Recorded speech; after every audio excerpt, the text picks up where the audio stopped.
I want to welcome everybody to the bi-monthly, it's bi-weekly, twice a month webinar.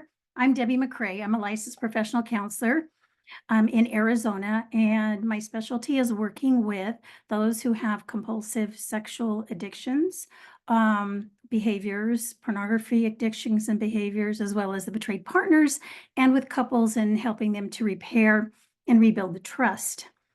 Today, as always, I bring in something that I became aware of this week in my seeing my individuals and in working with my group.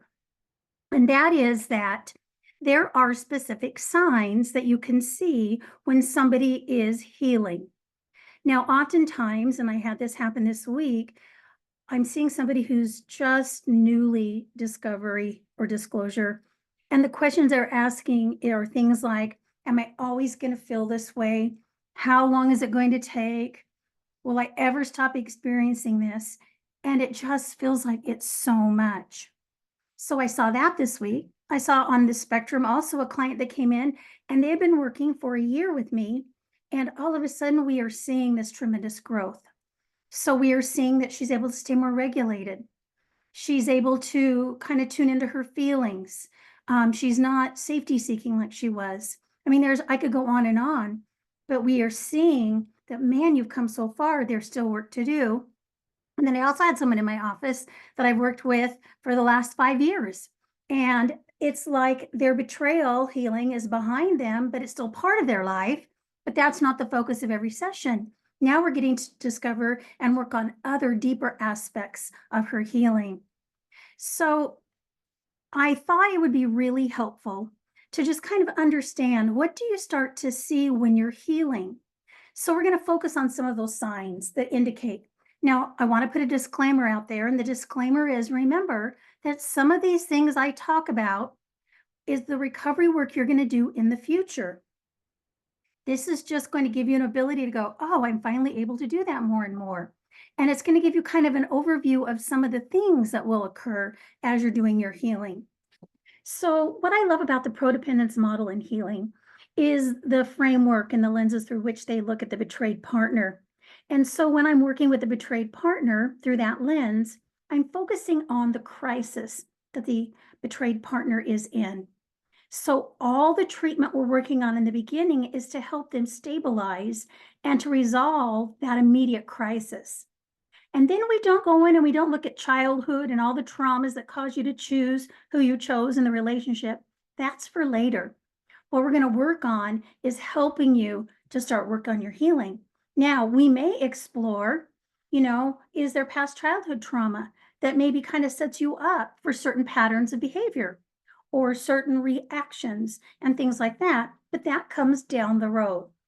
But there's some few things I want you to understand about healing, because healing, the word sounds easy to say, but the actual work is hard to do. So whether you are repairing and recovering and healing for yourself with a partner or without a partner, it's going to take anywhere from 18 months to 3 years. So it's really important that you get help, because that 18 months to 3 years means you've got help while you're doing it. Oftentimes healing is very slow and it's very undetectable. You may not even recognize your healing. I tell my clients that oftentimes they become aware of their healing because all of a sudden it just dawns on them one day, oh my gosh, that used to trigger me and I haven't been triggered for the last 2 weeks. So sometimes it comes upon us that way, very slowly. It looks different for every person. So one of the challenges I see in groups is I see comparison between where somebody's at in their healing and maybe I'm not where they're at, or I'm farther ahead. We've got to remember it looks different for everybody. Healing is not linear. It's more layered. And sometimes we do a whole lot of healing and sometimes our healing slows down, and everybody is different. So when we're in so much pain, oftentimes we dismiss that we're even healing. We just feel like we're going to be there forever. And it's true that the more trauma you have, it might take you longer to heal. But time really doesn't heal anything. I want you to understand that. We often, and you might have some well-meaning friends or family that says, oh, in time you'll get over it, or just let some time pass and you're going to end up being okay. Well, that's not the truth. Time doesn't heal anything. But what does matter is what we do with that time. And so I'm going to really stress some of the things that you can do along the way as you're working on your healing. So, why do we want to kind of understand this about healing? Well, it's going to help reduce your frustration about your expectations. If you expect to go from point A to point Z in 18 months, it may not look like that, right? We're going to go all over the place. It just depends on what's coming at us as a betrayed partner. But each time it comes at us, we've got different skill sets, we've got different abilities, and so we need to understand that sometimes we expect ourselves to do everything perfectly, but if we understand that healing comes in layers, that it's not linear, that sometimes it's hard, sometimes we have to push through the pain and the hard. It also takes the focus off how well you're doing compared to somebody else. And then lastly, you don't feel like a failure when you're struggling. You can just go, oh, that's how healing is. Sometimes it feels like I'm doing really well, and sometimes it's very, very challenging. So, one of the things I really want to emphasize, you cannot do healing alone. It's just not possible. I have talked to the recovering partners, I've talked to betrayed partners, and I have heard a few times that the betrayed partner doesn't feel like they need to do any work because they don't have the issue, they don't have the addiction, they don't have the problem.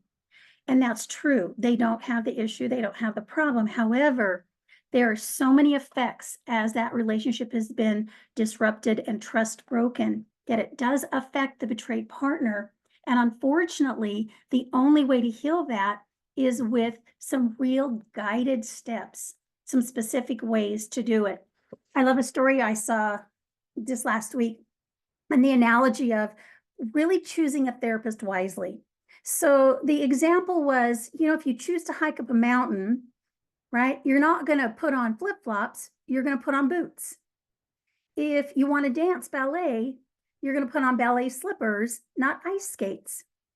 And so we have to select the right kind of therapist for the right type of healing we need to do, just like we need to use the right kind of apparatus or shoes for the activity that we're doing. So you need to make sure you've got a specialized therapist. What's come into my door recently are people who have used well-intended therapists who don't understand trail trauma, they don't understand codependence, they don't understand this type of addiction, whether it's sexual compulsivity and addiction or pornography compulsivity and addiction. And so they don't understand kind of the steps and how to help each person heal. So it's very important that metaphorically you put on boots to climb that metaphorical mountain of healing from betrayal trauma. Without a therapist, it's almost like you're going barefoot up that mountain. You need to have really something there to help you get up and conquer that mountain. So, what are the signs that you're healing from betrayal trauma? Well, you can imagine number one would be your triggers have dramatically decreased since discovery and disclosure, and they continue to lessen over time. Now, will you still get triggered even 2 years in the future, 4 years in the future? Of course you will. The important thing is that you've got the skill set to recognize it as it's coming, right? Recognizing what you need and then being able to get out of it before it's full blown.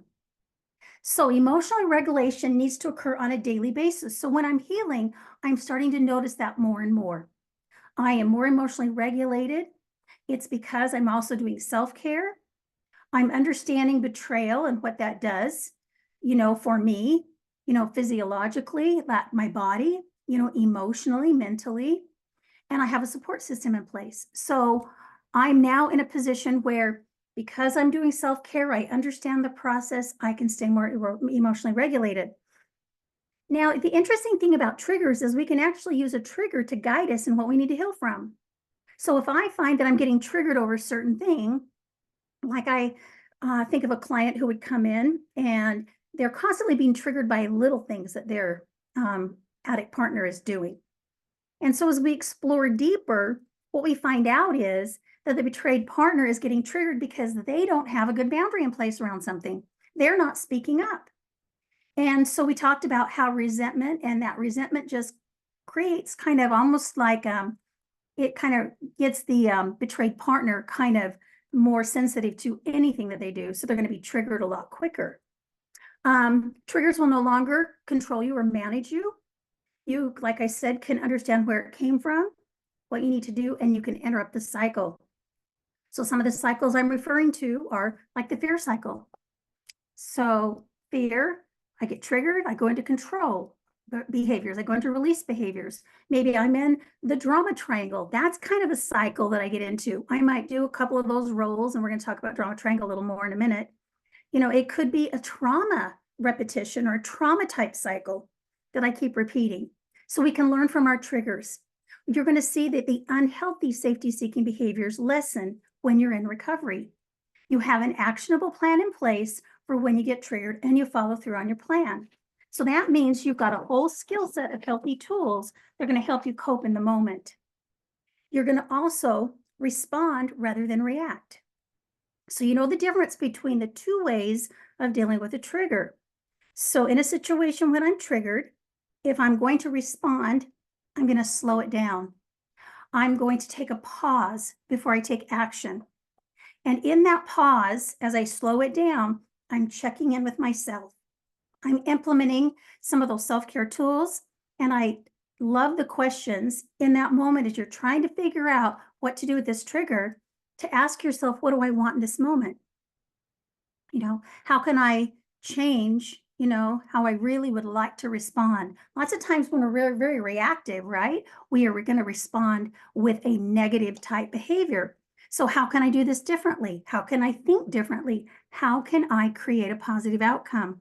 Has been a really great way for me to slow it down and emotionally regulate. Okay, so number 2, your self-care is number 1 priority. Every time a betrayed partner comes in and they're struggling, I always ask, how's your self-care? And 100% of the time, they're not doing it. They might be doing one thing, but it's not this balanced self-care. But what happens is we've got to meet our own needs. Nobody else is out there to meet our needs. And your window of tolerance, your bandwidth for handling stress is very narrow as a result of the fact that your brain keeps wanting to go into that survival part of the brain. It wants to go into fight, flight, freeze, or fawn.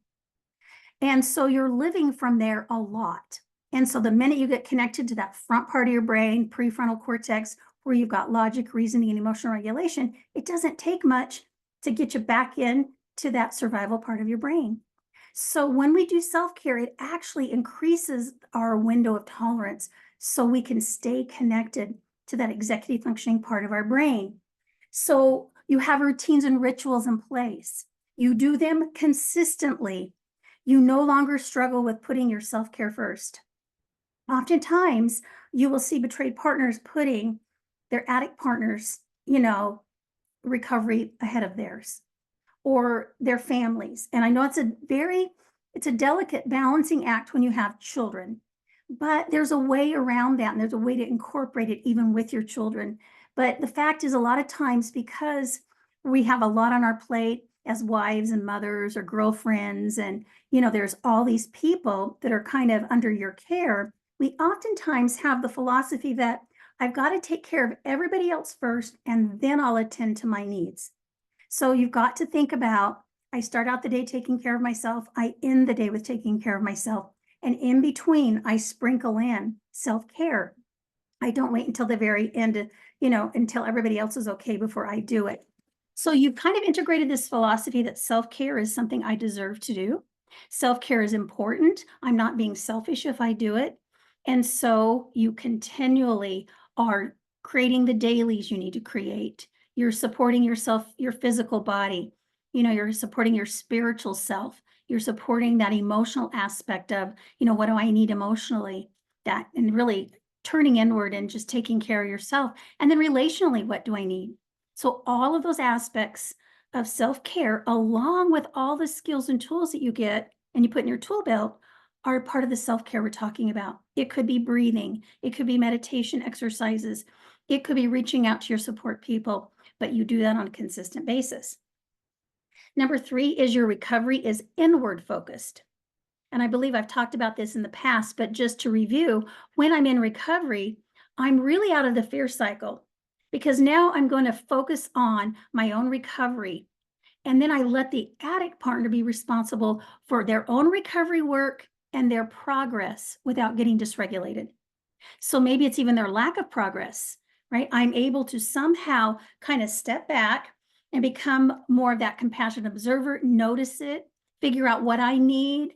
I can express those needs. I learned how to do that in a very boundaried way. I learned how to put healthy boundaries into place. That's the inward focus. Because remember, the only thing I have control over is me. I cannot control somebody else. So it's very important that we become very aware of what's going on internally. So you've got to really be in tune to your internal world. So what I tell my clients is I want you to start noticing, right, when you feel distressing emotions in your body, because we physiologically feel emotions. So I oftentimes have them identify, where do you feel anxiety in your body? Where do you feel anger? Where do you feel fear? We talk about that because I know if I get a pit in my stomach, that means that, right, I'm in worry. Or if I've got, right, kind of a shaky feeling, I've got anxiety. Or it might be if I've got a real heavy heart, I'm really sad. So when that comes, before I really move into being triggered, I can stop and identify what it's about and then put some actions into place. Okay. Number 4, you're out of your distorted thinking. This is a big one. I'm running a group like right now, and we are really working on getting out of our stories and understanding the factual parts, right? Our experiences, and we're taking out some of the distorted thinking. So they start to own their own reality and they're able to recognize the kind of distorted thinking that they're doing. So we all go into stories. We have stories we tell ourselves based on what we see and what we hear, based on past experience. We filter it through that based on some of those, negative core beliefs, which is wiring in our brain, kind of go to those areas of our brain. They're trying to help keep us safe, keep us alive, and keep us out of trouble. And what we do is we take the facts, the data, and we fill in the gaps. So we've got this narrative that goes along. When I'm in healing recovery, I recognize, right, the story I'm in. And I can do several things with it. I can challenge it, and I can kind of really state the facts, and then I can reframe it. So I'm going to reframe it in a positive way, in a healthy way. The other thing I can do is I can check in with my addict partner on that story to see if any of it's true, rather than just believing it and going with it. So it's really important that in recovery, that you intentionally replace the distorted thinking with thoughts that support your healing recovery. So we're going to really look at what type of distorted thinking do you have. I talked in the past about gaslighting. You might want to review some of what I've done on gaslighting and read about gaslighting, how we gaslight ourselves. You might understand how somebody else gaslighting you distorts your thoughts. And so it's work you need to do. So you could minimize, you could catastrophize, you could deny, you could really make things big, right? I remember when I was going through betrayal trauma, I realized one day that when I told my story, I was making it so dramatic, right? And in that drama, I was pulling people in, and I recognized that it really wasn't helping me. In fact, it was really activating my system. It was triggering me. And so I really worked on letting go because that was a distorted part of my story, the way I presented it. Okay. Number 5, you no longer see yourself as a victim. So with this, you understand the difference of taking on the role of a victim, which is I'm in the drama triangle, right? And it's poor me, and I'm never going to get better. And no matter what my addict partner does, it's not going to be the right thing, versus being the victim of the addict partner's actions, right? You got hit because of their behaviors, because of their addiction. So you understand when you're in the drama triangle, and you know that if you stay a victim, that you're going to be powerless. So you make a choice to put boundaries in place, internal boundaries, the boundaries I set for myself, so that I'm safe from other people, so that I can keep the bad out. And I recognize when I am a victim, and I tell myself I'm stepping out of it. I know I have the ability to handle anything, and that I have control of myself, and I can make choices that are healthy, that will create safety for me. So then you implement the tools for your healing, your betrayal trauma, rather than just staying stuck. So if you feel like you're a victim, go into your therapist, talk to a therapist about it so that they can kind of help you get out of that. Because we've got to empower you to do your own healing. And if you stay a victim, you're not going to be able to move forward. Now, I'm going to tell you something I see come into session. And that is a lot of the betrayed partners who are by nature, because many of them are mothers, they're caretakers. And they take on the caretaker role. And what happens is maybe as that caretaker role, they're trying to help assist their addict partner in doing their recovery. They're giving suggestions, right? They're, setting things up for them. They're trying to make it easier. I'm trying to help you. And the addict partner doesn't like it. So they become, and they take on kind of this persecutor role, right? Perpetrator role. They become the bully. And immediately that caretaker in you wants to go right to being a victim. So be aware. And how we get out of the drama triangle is boundaries, which leads to number 6. And that is you've identified, implemented, and integrated healthy boundaries around your healing recovery. I can go on and on about this for days, but the thing is that boundaries become kind of organic to you. You recognize an area where you need a boundary because you're getting triggered. So you are working on boundaries throughout recovery, but they become easier and easier. And then at some point you've worked on, what are my boundaries around my relational needs for safety, right? What are the healthy type of consequences? And then we're able to kind of sit in the discomfort of the implementation of the boundary. And boundaries are about safety so that the other person is safe and secure and I can move towards them, right? So that's an external boundary. An internal boundary, like I said, are the boundaries I put in place for myself so other people are safe with me. And so it's very, very important that that becomes just a natural part of life. And we've got to implement in a healthy way. We've got to understand healthy consequences. So that's part of your healing. Consequences are not about control and punishment. And sometimes that's very hard to learn that concept. It's really about safety. So I can either move towards you or away from you and do self-care. Okay. One of the hardest things to do is to implement a boundary. So you have to be able to do the follow through. If your boundary is healthy, you understand why you need to do it. You've got that need. You've put the boundary in place and you've got to sit in the discomfort. So, as you're doing that, you've got to sit and ask yourself some questions like, what am I concerned would happen if I set this boundary and held the consequences? Because there is a risk when we set a boundary that it could create disconnection in the relationship. It could make things worse. So a lot of it is how we present it, how we hold to it. There's a way to do that and maintain that safety within ourselves as a recovering betrayed partner. Okay, so the next one, you're working on your grief and loss and moving towards acceptance of your new normal. So this is really ongoing. And a lot of this work, I believe, is really best supported by working with a therapist who understands the grief and loss around betrayal trauma and the stages of grief or the phases of grief and the coping skills that you can implement, in the moment. So for example, after a formal therapeutic disclosure, I'll work with a betrayed partner on an impact letter. And that is kind of an assessment of all of the losses and the impact it's had. I've actually worked in groups where we have the participants do an actual timeline with all the different things, that grief and loss, and we present that, and then we go back and we talk about the gratitude points during that time on that timeline when we're experiencing the grief and the loss. That's the kind of work you want to do because you want to be able to recognize when your grief is coming up, and you want to be able to manage it in the healthiest way possible. That's really important. So you've got to be able to identify it. I don't go into my rage, my anger. Instead, I understand I'm sad. I might identify, okay, right now, I'm just in that phase of sadness and some depression, right?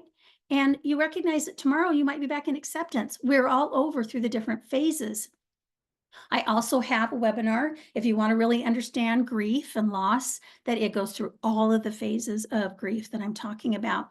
But you get to this place where, as I'm working on the grief and the loss, we get to a point where we can surrender and accept, right? Get to a place of acceptance. We can learn to keep letting things go as they come up in a healthy way.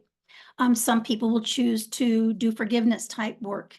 So we have to be able to identify, grieve, right? And use the skills and tools to heal. Okay, number 8, you begin to trust your intuition. So you learn about how you gaslight yourself and you stop. You learn about how others have gaslit you, and you make sure you've got the boundaries in place. You actively work on staying out of the fear cycle and your triggers, and you've got to live in the moment, and you learn to tune into yourself. So mindfulness is going to be a very important part of that. And in the future, I'm going to do a webinar on intuition and how it gets all thrown off in betrayal. And then we're going to talk about how do you heal it? How do you tune back in? Okay. Number 9, you live in the present moment. This is a hard one because my betrayal trauma wants me to go back to the past and say, gosh, I should have done this. I should have seen this. Or it's, gosh, if only I'd done this, if only I hadn't married him, if only I'd noticed all these signs and the red flags, right? Or we project into the future, the what ifs. Gosh, what if this happens? What if he does this? What if it never gets better? So we're out of our bodies. We are somewhere else. It is a form of dissociation. If I'm constantly in the past or in the future, I'm not in the present moment. You've got to be aware, like I said, of what's going on internally. And I think that's the big thing about healing. When you think about all these steps, I'm talking about the internal awareness. What's going on with me and what do I need for healing? So when I am really in the present moment, emotions are going to come up. I don't push them away. I don't minimize them. I don't catastrophize them and make them bigger than they need to be. I accept the feeling as it comes up, and I teach my clients, learn from it. It's there to make you aware of something. So you acknowledge it without judgment. You don't judge yourself. You name the emotion, right? I teach awareness of how you can let the emotion move through your body, right? I can journal about the emotion for understanding, but those emotions are there. If you're sad and you need to cry, cry. It's important. Don't stuff the emotion. Now, if you're angry, it's what you do with the anger. I don't have to go and yell at somebody and hit them in order to work through my anger. But what I can do is I can go out and I can throw ice cubes against the block wall, and maybe scream at the same time. Or I can go get a punching bag or go down to the gym and just punch, the heck out of the bag and just discharge the energy from the anger from my body. So it's very, very important. We do need to validate more fully our emotions rather than trying to fix them or get rid of them. We want to learn from them. And then lastly, you have an ongoing support group or community, and you see your healing recovery practices as a lifestyle, not an event. This is a big one. A lot of people think, gosh, 18 months, 3 years, I'm fixed, I'm done, moving on. That's not how it's going to work if you really want true healing. Recovery plan has to include connection. So you always maintain connection with others. So whether it's a support group, it could be your therapist off and on. I still have clients who come in and do a tune-up every once in a while, and they go out and live for a while, and they might come in for a session for a tune-up. Trusted friends and family, you cannot isolate. It's really important. You never want to do recovery alone. You want that support. Find like-minded people with the same types of goals as you that are doing the same kind of work that you do, and find your community there. Start to allow people into your life a little more, be more vulnerable. We see that. And that's where I think some of the group settings are so valuable, or going into therapy is so valuable, or finding the trusted friend that you can turn to and share your innermost thoughts with. So as you continue to do this, right, you're going to shift kind of this practice of recovery. And it's not that I have to do it independently. I learned to do it interdependently. So I continue to do the same work I've done, 20 years ago when I was going through my betrayal trauma. And I'm learning to still use those skill sets. And I still have the people I turn to for support. And so it's very, very important that we understand that while it feels like you're in it for 18 to 3 years, that your learning skills and tools are going to help you over a lifetime.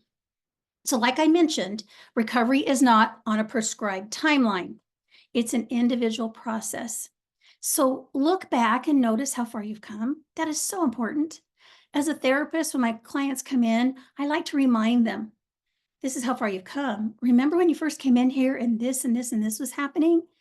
And you came in today and you told me this, and that's totally different than how you would have handled it back when I first saw you. Or I want you to recognize the fact that you are healing. It might seem very slow. So I hope today it gives you a few guidelines of, okay, yeah, I can see where ahead of me is this work, right? And right now I'm doing this work. And in the past, I really focused on this area of my healing. And the whole goal is to get to that place where you are connected with yourself, right? You can take care of your needs. And I love it when my clients come in and they say to me, I don't know what's going to happen in the relationship, but I know whatever happens, I'm going to be okay because I have the skills and tools. And when I hear that, it just makes me so happy for them. So that's what I have for today. And I have lots of questions and things. So, when you started out with the 18 months to 3 years, and I thought, people feel like that's so overwhelming. But you also said, like you're going to be in 18 months or 3 years, you're going to be down the road that much further. So it's what you do with the time. And so to embrace it rather than fear that, oh my gosh, it's going to feel like this for 18 months. No, it isn't. Just like you said, you're going to see progress, not as quick as you want. And there's no magic, flip of a switch and everything's all better. And, when you're talking about, people coming back to you, for a tune up, like I was thinking, I haven't called my therapist in a couple of years. It was during COVID and I, highly dysregulated and super helpful. But like, I know she's there, and if something came up, I would call her. Like I wouldn't have any hesitation, and just like knowing she's there, and even though I haven't talked to her in a couple of years and haven't needed that level right now, all good, just knowing she's part of my, my team, so to speak. So I love that you have people. But I also think that there's sometimes people are there for a season. It's like, okay, I needed this person during this chapter of my life, and now you can outgrow them. So great that you still have, the people that have supported you all the time. That is pretty amazing. Okay, so then one of the things you were talking about, can't do it alone. You talked about the hiking. We both live in Arizona. I hike and I love to hike, and I hike some of the, the more difficult ones around here. And I have literally seen people in flip-flops, and then I've seen firemen rescue people off the, so when you're talking about you can't do this alone and you need the proper equipment, I was like, yes, you do. Or people that go hiking, you know, in August in the afternoon with no water, like really poor choices, but being prepared, having the right gear, having the, it's like having the right tools to do this, makes, the journey not just doable, but, enjoyable. Not so much Arizona, August afternoons, that's still a bad life option, but still. When you're talking about triggers, I have some questions for you, because you were like, and I do really believe that if I'm triggered, there's data there, and it's like, I need to look at myself. But it's you also were talking about oh shoot, I lost it. But it was like, with a reality checking, check with your partner. And I'm like, but if I don't 100% trust my partner, like it feels like that's a little dicey, with things too. Or I do think that there are things where people can actually be intentionally pushing buttons and trying to, get a reaction and things like that. But otherwise, I do really find that if I'm triggered, like something's going on within me, and it's information, and it's an opportunity, to look at, what do I need to do for self-care? It's like, what do I need to go take care of? So how do I balance? I guess that's what I'm looking for, is how do I balance? How do I identify what it is that I need to go work on? And how do I balance, this is happening outside of me, with how do I turn that internally? So, yeah. Well, I'm going to go back to kind of what you said, like, when I'm checking in with my partner, I think the part that I was mentioning that was checking in on my story. And it's yes. true, because I go to my betrayed partner and I say, the story I'm telling myself is this. Is that happening? Is that true? And they'll go, no, it's not true. And I pair it with intuition. That's why working on your intuition is so important. And even, once you regulate, once you're emotionally regulated, then we can start working on, okay, let's notice when your intuition's kicking in. So we can pair it with that. So I'm able, like you said, to go inward more and go, okay, I'm going to think about that. We don't have to agree in the moment. Okay. I'm going to go, you know what? Right now, I'm going to hold on to that story. Do it with intention. I talk about that with my clients all the time. Do it intentionally, do it with awareness, and then let the partner know right now, this is the story I'm telling myself. And until it's proven otherwise, I'm going to go with it. So it might be about their acting out, or it might be about something you notice that's off. And so I wouldn't just agree with their story and move on. And then if you finally have the ability to kind of tap into your intuition, you slow it down. You sit and you think about it. We don't have to handle it right in the moment. The limbic brain says you got to fight for it now. You got to fix it now. Do it, do it, do it, do it. And you're not connected to that prefrontal cortex where there's logic, reasoning, and emotional regulation. So slow it down, give yourself time to kind of tune in and go, I checked in on this. Do I really believe what he's telling me or she's telling me? At this point, I'm not going to. I'm going to do it with intention. And I might even let my partner know. I think it's best to let him know. Excuse me. And it's best to say, that story you told me, I'm still not sure I believe it. And I'm just going to sit back and watch. That's a great thing to do.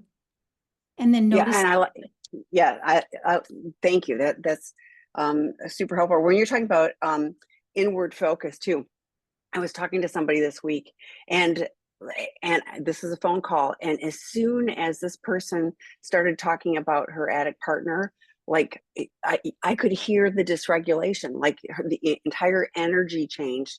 And I would invite her to come back here to the present, and all of that. But I was like it was such a moment where I could hear, wasn't seeing her, the dysregulation as soon as there was external focus of all of the things he's doing and not doing, and whatever else, and it's hard because I felt for her, because I was like, she has some things she needs to do for self-care, like some important things at this pivotal moment. And as soon as she started doing that, I was like, you're not in your executive brain and able to, to do that. So trying to get practical things, do these three things, and focus on those. Well, I'm going to tell And you, go ahead, can I please. just say one thing on that? Yeah. The betrayed partners that I see that are struggling a lot, especially when I'm working with couples, and that is because they're so outward focused on the betrayed partner. They're much more dysregulated, like you said, and the focus seems to be on the other person. It kind of sets up that dynamic. And the addict will do it too. Remember, they're in denial and Oh they're in yeah. their shame. So they're turning it back around on the other person. And Oh if yeah. each person would just go inward and go, okay, what's going on with me? What do I need? Right? What tools do I need to use? My self-care and all that, then we could make progress without so much resistance and out so much, trauma in the moment.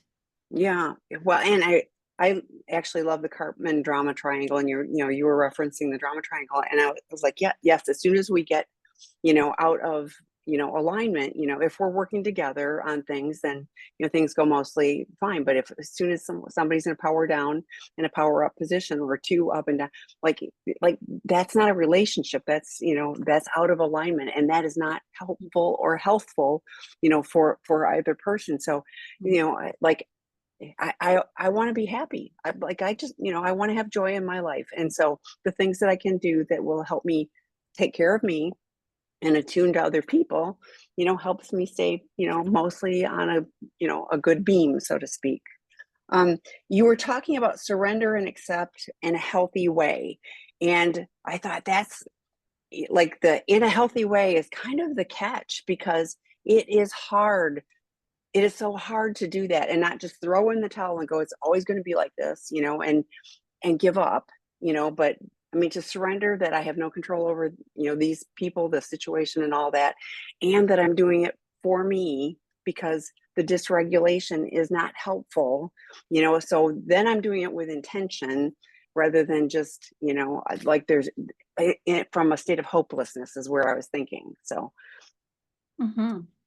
Yeah, it's work. And again, higher level work, way down the road, right? And so we learn little bits throughout the recovery process to let go of certain things, right? Because it's keeping us stuck, or it's we're dysregulated. So we do kind of learn some of that along the way. and replace it with a healthier thing. But yeah, this is really a hard work. Like you said.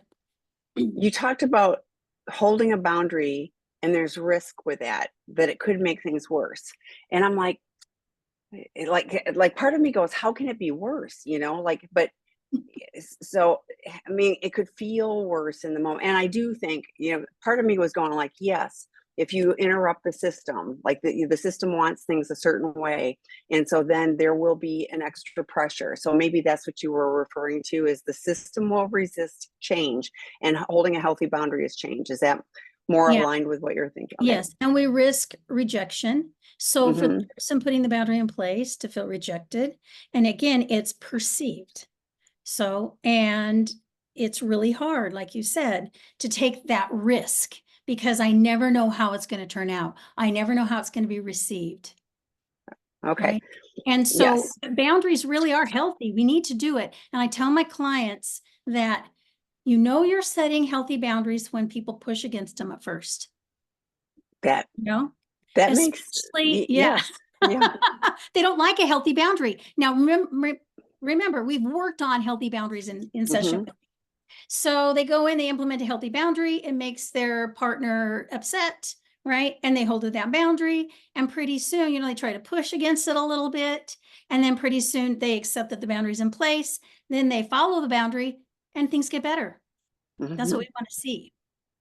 Yeah. That it makes total sense, and I often share with people, yes, there will be resistance, because an addict wants to do what they want to do. Your children want to do what they want to. They don't want to have rules and restrictions put on them, but it's also, that's how we show we care. With kids, is that so? But it's also how we show we care about ourselves, is that we're putting those boundaries in place, for ourselves. So good stuff. There was one other one that the form of dissociation. I thought, I hadn't thought of that the living in the past or future tripping. Like, I think a lot of people are future tripping because if I do this, then I'm going to use genders, he is going to do this and this. And I was like, hey, we don't know, like, you absolutely don't know for sure what's going to happen. But it's also like, I'm, right now, this is where I'm at versus there or there. So I could see that was a form of dissociation, but I hadn't ever thought of it exactly like that either. So.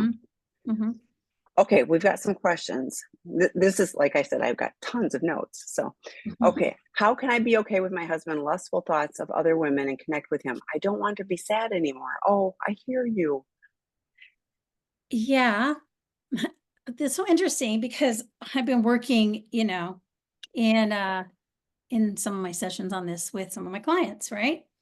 And for them, their lustful thoughts, they refer to, and I'm assuming maybe you mean this, and if not, add to, your question.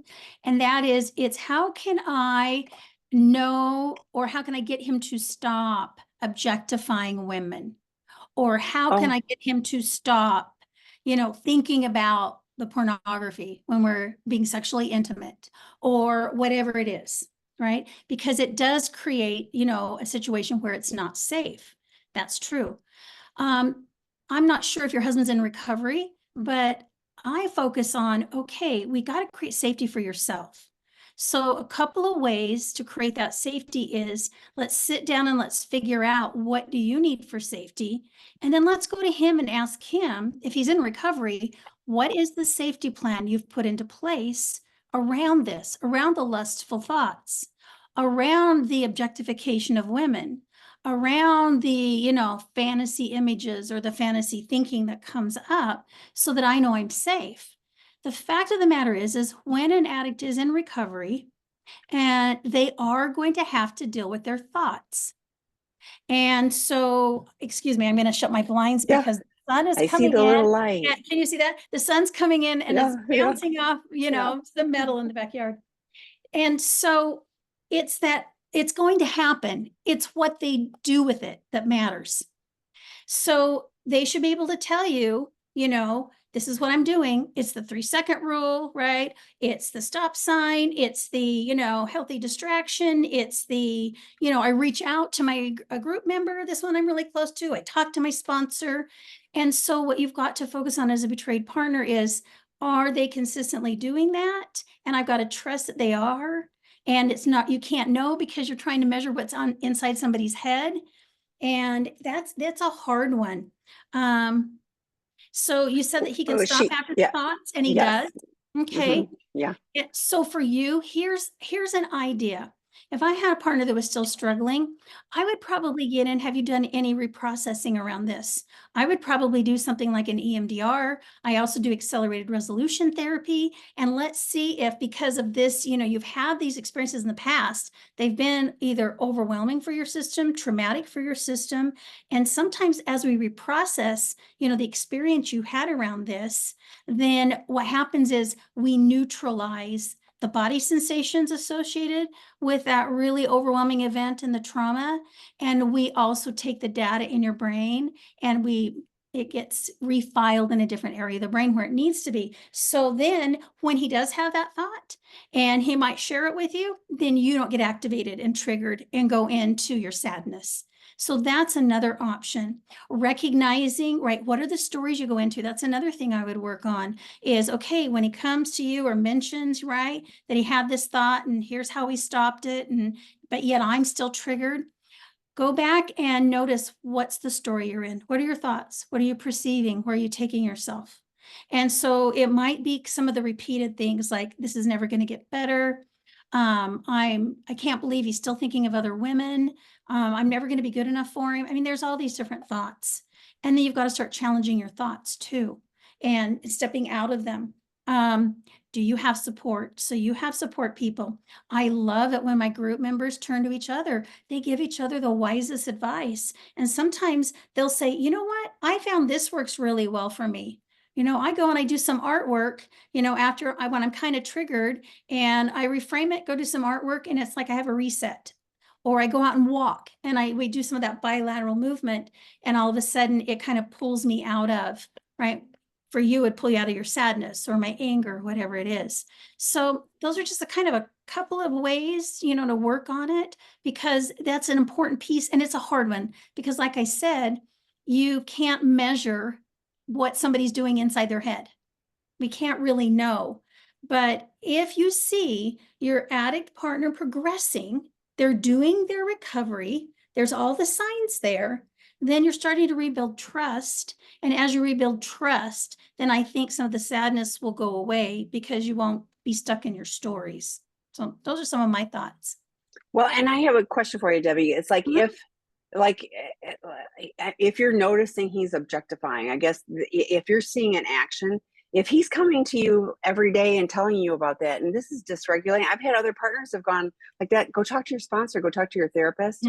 Like, Mhm. because if that's perpetuating the sadness and hurt and dysregulation for you, and he's doing the work, I mean, I hear you saying that he is, Mhm. that's on him. Like that's his program and that's his recovery, you Mhm. know, and so at some point, him doing his work, trusting that he's doing his work on whatever level you can, but going, man, oh man, I do not need to be caught in this, in Mhm. this swirl of negativity and dysfunction. So, Yeah. that was my wonder of like, Mhm. do you have to do you need to hear about this? Is this really helpful in the moment? So Yeah.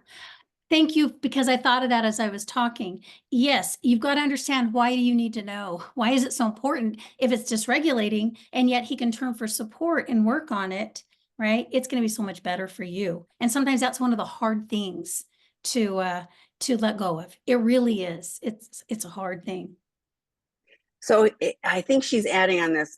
Can he reprocess too, so that it isn't such an instant pathway? Because the fact that angrily uh, he's angrily will not reprocess around those thoughts is very scary to me. It makes it harder. Like I'm just stuck in the head. I stuck my. Oh wait. Yeah, Okay, accelerated I'm sorry. I'm resolution. reading that badly. I apologize. So I really understood what you said. Yes, okay. accelerated resolution therapy is such an awesome tool, because if he has certain types of images that kind of come up, there is a way.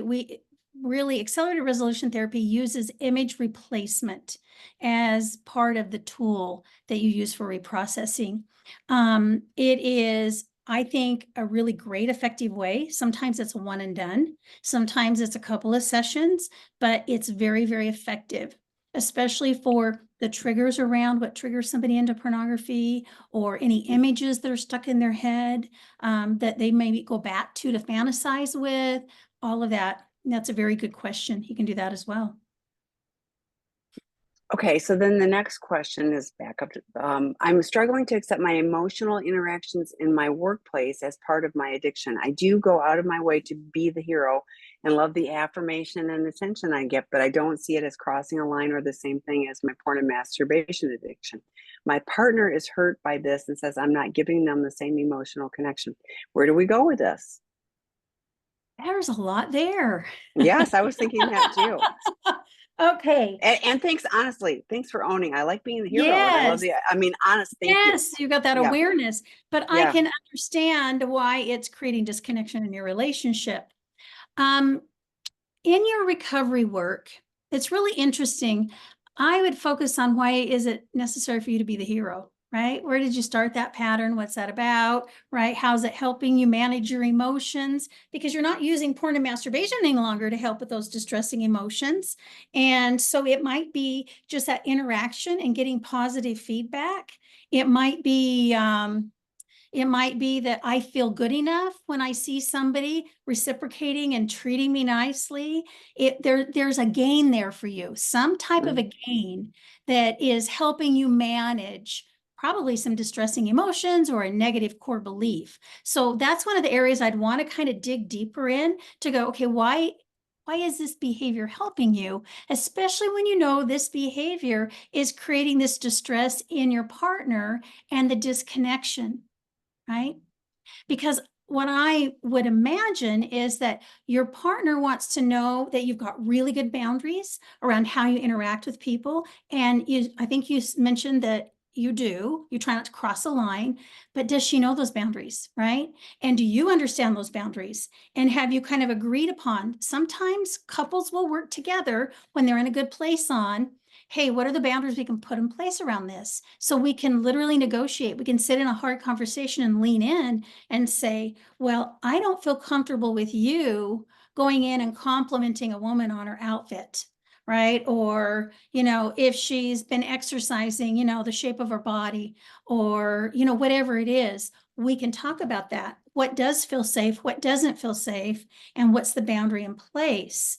So I think the important thing you said is that emotional piece too.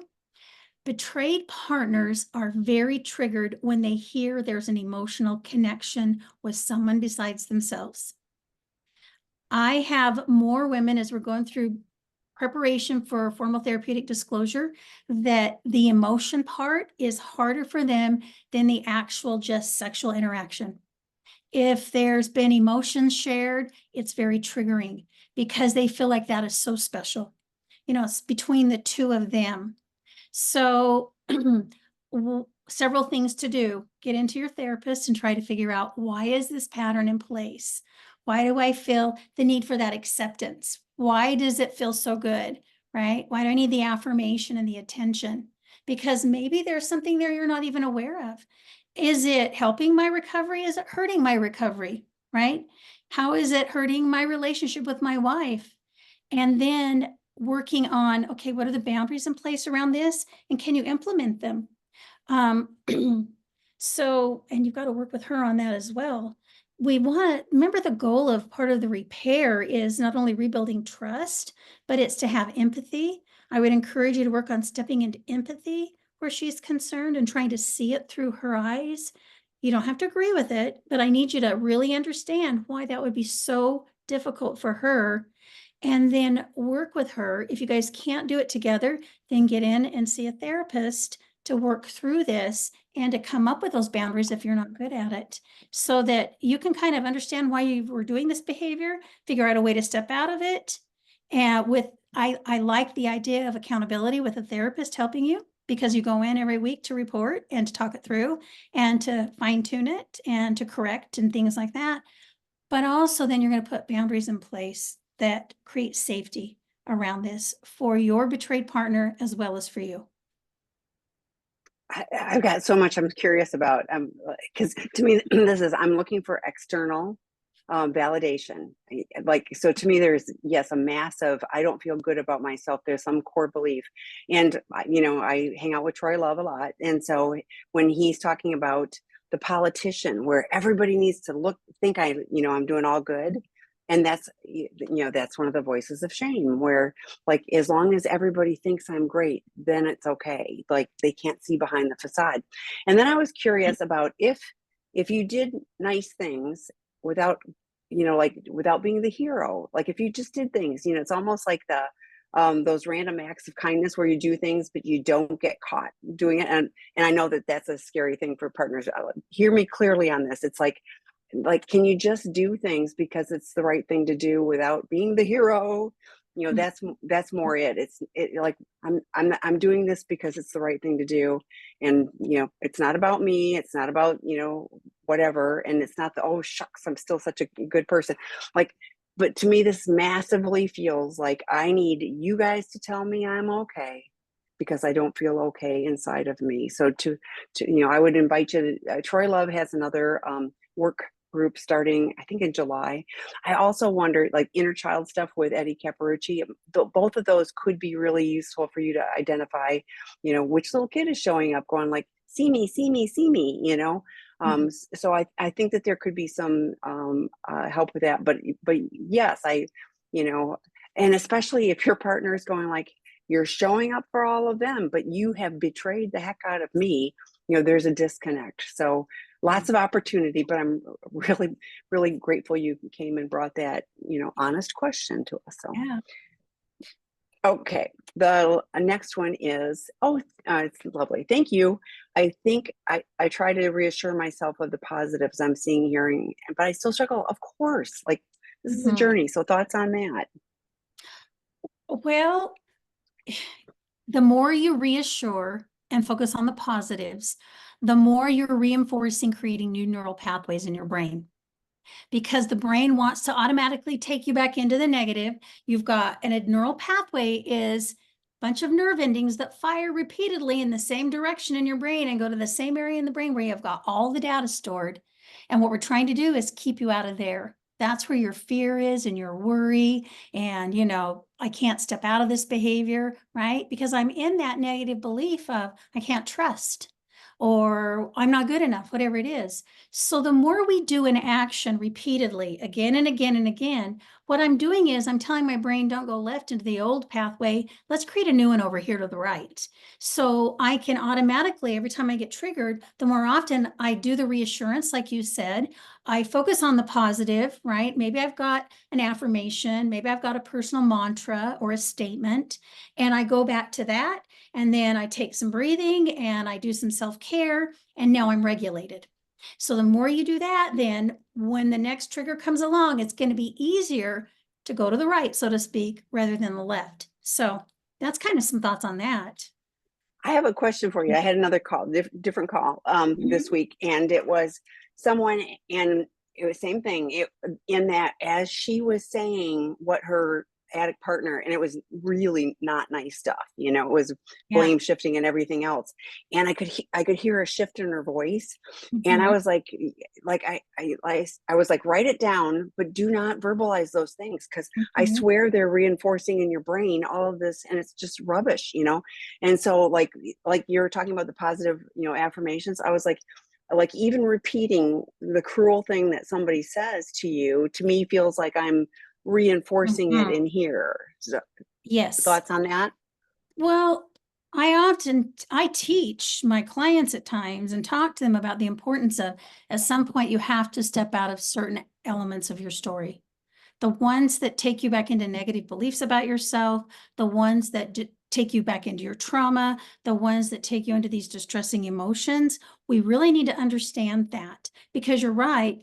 The more I repeat what is said to me, right, it does reinforce a negative belief. If he's telling me I'm not good enough, and I tell people he's telling me I'm not good enough, my brain is hearing I'm not good enough. And Yes, so that's what I now was thinking. I'm Yeah. reinforcing that. The brain is an interesting thing. It's very programmable. Our brains are.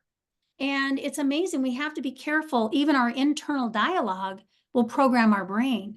And hearing other people say that and then saying it again to ourselves will program our brain. So you're right. It's very, very important that we're very aware of what we say to ourselves and what we repeat, the stories we have. And it's okay to share your story with the right people at the right time in the right way.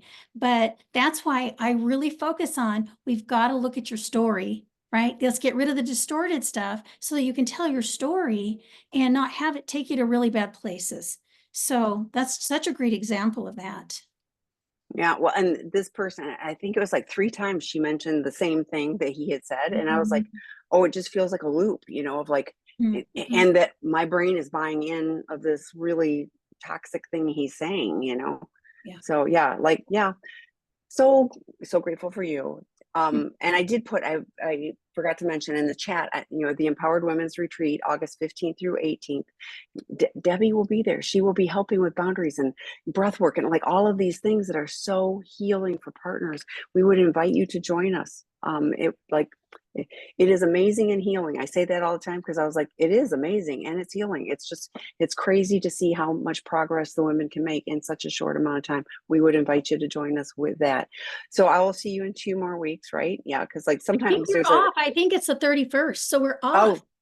oh, okay, And so then I'll yeah, see you the 3 weeks. first week of, yes. Yes. So it'll be, yes, you're right. There every now and then there's a fifth, Can you Wednesday believe or a it? fifth. Yeah. Yeah, it's kind of crazy. And we're almost to Memorial Day. So yes. So watch the calendar. We'll see you again next time. Thank you. Hi, everybody.